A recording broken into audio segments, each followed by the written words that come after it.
What's going on? What's going on, guys? It's Byron here at ETA Wheels. It's been a little while, figured I'd update you.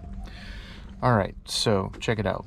Today we are going to do what's called a data log. And I know you guys have heard me talk about it in some of my other videos. Now I'm going to show you about it. Real quick, I'm going to show you what's going on under the hood here.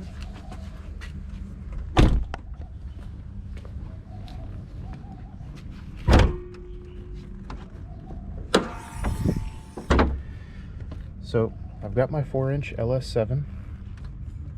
As you can see here, it's really tight, but it does indeed clear. This is a volant air box that I have surrounded with some heat shielding just to try to keep my IATs down a little bit. And that's about it really as far as the changes to the car.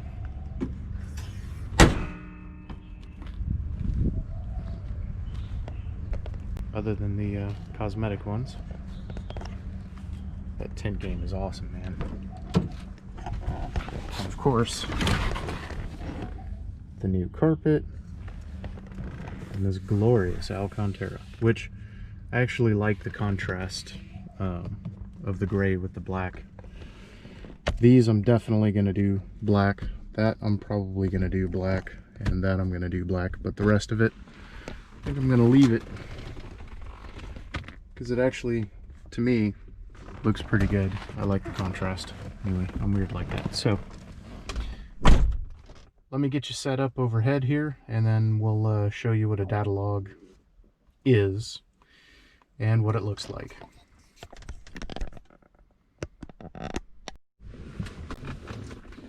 Alright guys, so,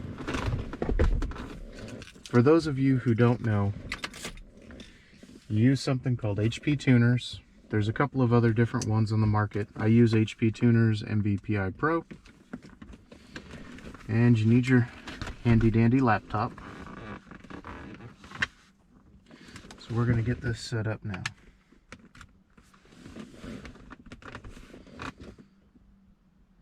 Just takes a moment. Basically what we're going to do is record how the car is operating while we're driving it. I'm not going to get too crazy with it right now. I do have a issue with my clutch hydraulics. I am waiting currently for replacement parts. So if you were hoping that this is going to be the video where I just go to town, it's not.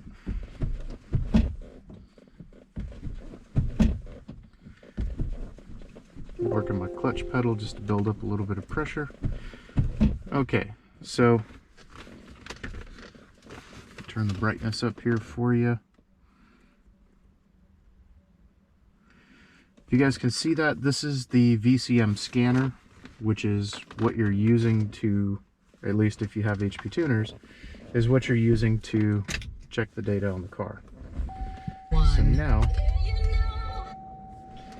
we are going to connect to the car. Let me turn that off for a minute. So now we're going to connect to the car.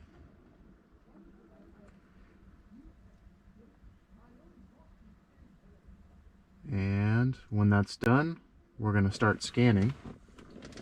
So now, before the car is running, you can see we've got throttle position sensor data, we've got all that stuff going, so it's connected, it's live, it's good to go. Now we're going to crank it. And this is a completely cold start. I haven't driven the car at all, actually, in a couple of days. So, we're just going to kind of let her warm up to operating temperature. And once she's up at operating temperature, we're going to take her for a ride. See that little bit of surging and stuff like that? That's what we're going to record this. We're trying to get on record here. And that was me. I had to give it a little gas or it was going to die. I'm trying to avoid that, and we're trying to get this data so that we can finish tuning the car. right now we're just letting it come up to temperature. It's only at 46, 47 Celsius water temperature. Normal operating temperature is 90 degrees. So as you can see, at least I hope you can see on the screen here, this is your RPM data, this is your mass airflow sensor data, this is your MAP data, this is your intake air temperature data, engine coolant temperature data, obviously speed in miles per hour. This is the one you really got to look out for. This is your knock. This tells you if you have any knock or anything like that. Everything else, it's just your data. You know, what's your engine oil pressure? I'm at 52 psi cold right now. Yeah. The other thing you can do through here, let's say for example I want to check it and see if I have any DTC codes. I'll go ahead and check it. It's reading. So I have a P0103 mass or volume air row A circuit high code. I have that code because I'm speed density tuning right now and I'm not actually running on my MAF. So it's not a big deal. If that's what you're doing, that's going to be very normal. So I wouldn't worry about that. Now we're just waiting on the car to come up to temp. The oil temp is only at about 28 Celsius. It's 38 Celsius outside right now, which is like, oh hell, here. Be nice and I'll put it into metric. Or I'm sorry, I'll put it into standard for you. So it is 8:35 a.m. and it is 100 Fahrenheit outside temperature. Oil pressure's at 51 psi. Coolant temperature's at 152, 154. And we're just waiting on it to come up to temp. Engine temperature is at 96. And the oil temperature's at 84. I'm going to go put it back into something that I can actually use, which is metric.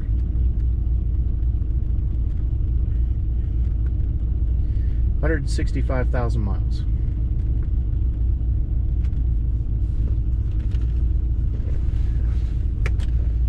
Give me 1 second, somebody keeps bugging me here.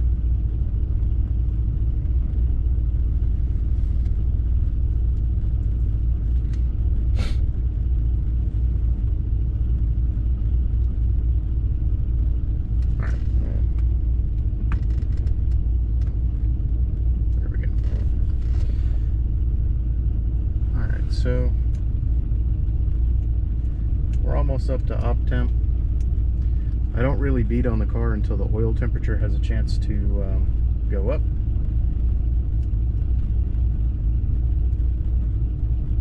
So oil temperature is at 31 Celsius. And I'll be right back, guys, after she's warmed up.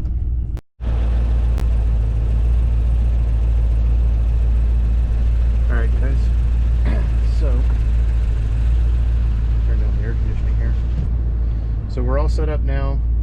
Oil temperature is at 68 Celsius. I'm sorry, 61 Celsius. And water temp's at 91 Celsius and holding steady. So now we're going to go ahead and drive it. Once again, I'm not really going to be beating on the car, so I hope you're not expecting that. This is all about the data and not much else. So I'm going to move you, give you a little better position, let you see a little bit of Abu Dhabi here while we cruise around. Here you go.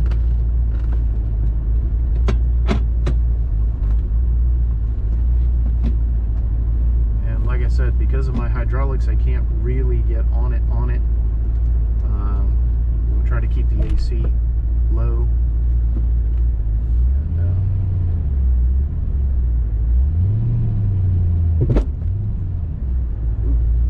Yeah, it's been a little bit since I've driven my car, so sometimes I get a little stuck.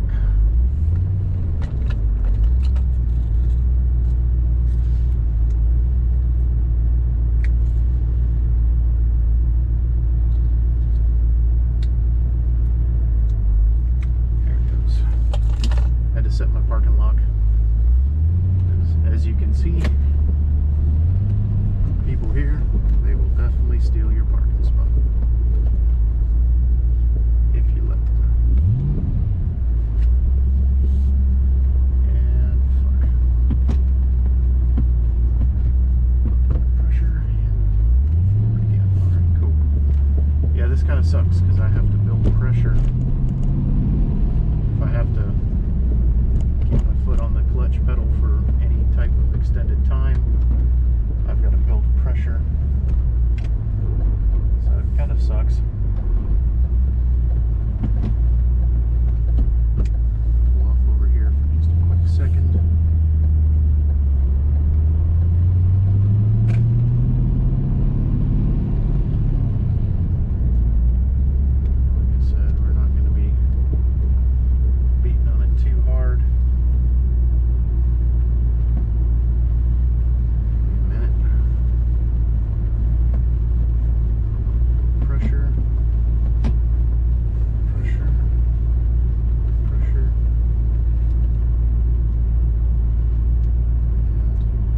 Also, randomly, there's a friend of mine and his wife that run this company here called Me Cup. This is the most awesome glass I've ever had. As you can see, it's double wall borosilicate. Keeps it cold or it keeps it hot, and it fits perfectly in the console. Really happy with this thing. I'm not sponsored or endorsed by them or anything like that, but my neighbor did give me an awesome cup, and I've got like 3 more of these on order, so they are pretty cool. I'm gonna go ahead and change the battery so we got a fresh battery, and we'll be right back.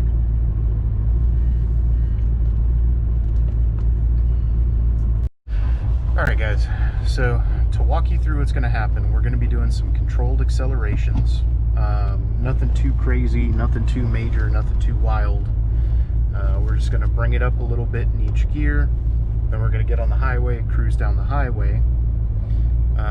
When I get to the U-turn point on the highway, I'm probably going to accelerate like a bat out of hell, get that data, and then when I get back into the long straightaway that you're going to see me driving out on, if my clutch is good enough, if the hydraulics are keeping up with me, I don't think they will, but if they are, then I'll go ahead and I will do a pretty good little rip there.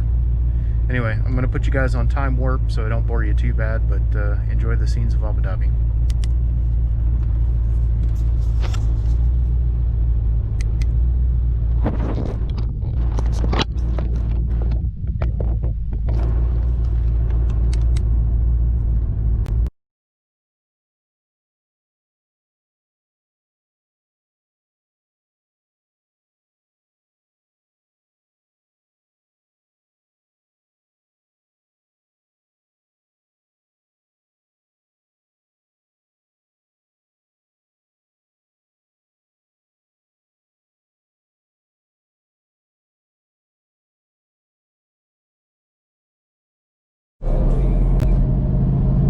Alright guys, we're coming up on that U-turn point, and she feels good.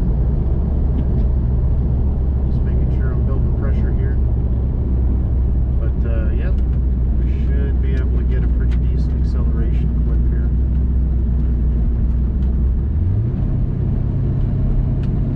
Way is clear. We're on.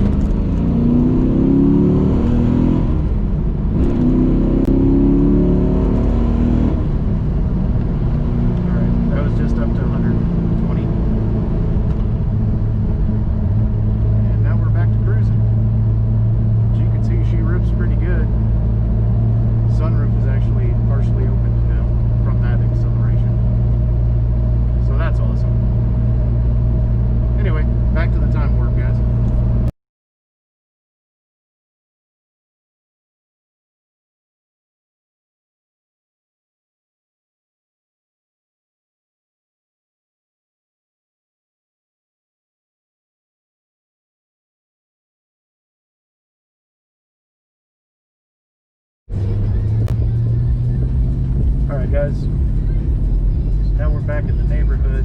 We've got a nice straightaway. She seems to be behaving, so we'll let that other car get up ahead of me. Don't mind the bumps.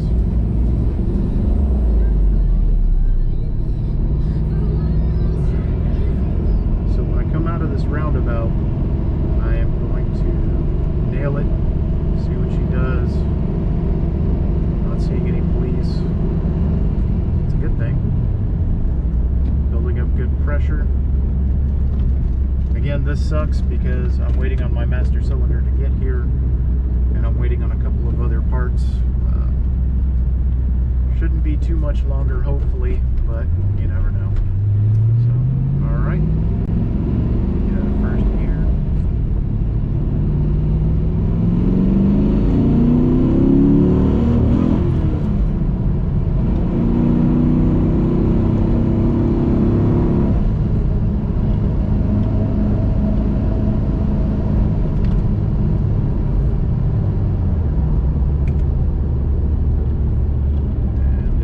Guys, see what that looked like.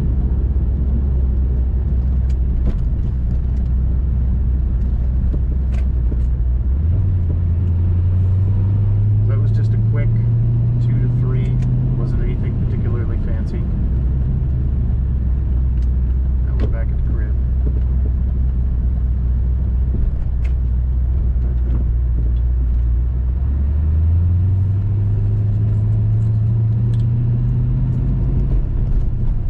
Leave you with some final notes before we close this out.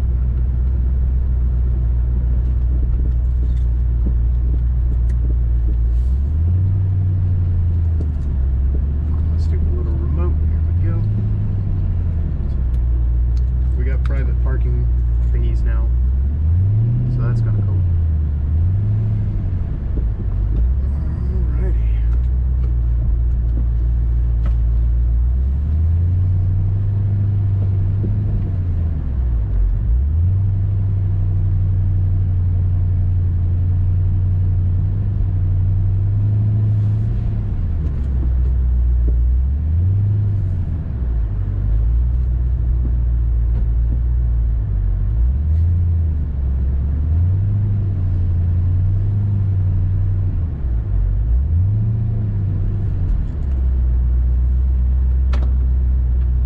Alrighty. So she behaved, and I was really happy about that.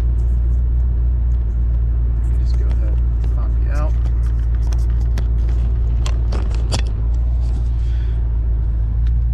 Alright guys, so now here we are parked, and we're going to show you what this looks like. The roof is awesome, isn't it? Alright, so don't know how well you guys can see that, but this is basically how the engine was running for the duration of the log. You can see the duration is 38 minutes. That's how long I had it going. Now, we're just letting it idle for a little bit. I don't know, I usually give it maybe 30-40 seconds, something like that. So I'd say right about here. You can just kind of see here how it reacts when I give it a little gas. I'm not trying to rev it, it's still a little early here. It's only 9 o'clock in the morning, I'm not trying to piss off the neighbors. But there you go, you can see it. Alright, we're going to go ahead. After you shut it off, I'm going to keep it in the run position. And just let your sensors record data for a little bit more. If you see this is normally where your AFR would be. I'm doing it in Lambda, which leads me to my next. Okay, she doesn't want to open, but I replaced my wideband gauge with a AEM. Very, very, very happy with that. So anyway, now we're done with all of that. The next step is you're going to come up and you're going to stop scanning. Then you're going to come over here, save log file as. So you want to be specific, right? So this is my last tune. So I'll save this as log 2 off of that tune.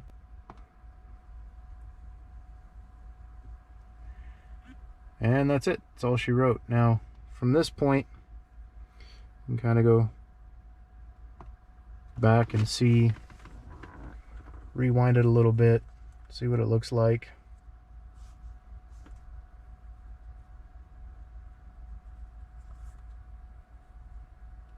See, I don't know what the fuck's going on with that, but I definitely need to address that because that's not cool. That's showing I had knock right there. I don't know what's going on with that, because I shouldn't have any fucking knock at all. I may be switching back to the more open air style intake, because for whatever reason, since I've gone back to the shielded box, I've actually had knock, and that one didn't give me any knock. So I'm gonna go do this again tomorrow after I change out the intake manifold. I'm sorry, not intake manifold, but after I change out the air box, and I'll set it all back up, and just see, you know, if I get slightly higher IATs but I get no knock, that's a beautiful thing. So I'll take higher IATs. Anyway, this is Byron from ETA Wheels. Have a great day.